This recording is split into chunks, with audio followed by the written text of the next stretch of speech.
शुक्लाम्बरधरं विष्णुं शशिवर्णं चतुर्भुजं प्रसन्नवदनं ध्यायेत् सर्वविघ्नोपशान्तये।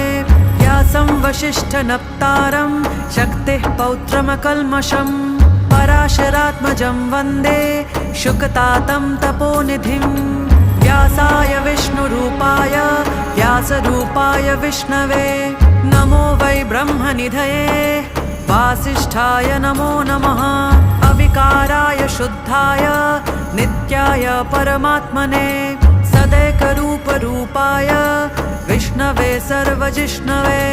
यस्य स्मरणमात्रेण जन्मसंसारबन्धनात् विमुच्यते नमस्तस्मै विष्णवे प्रभविष्णवे। ॐ नमो विष्णवे प्रभविष्णवे। श्रीवैशम्पायन उवाच श्रुत्वा धर्म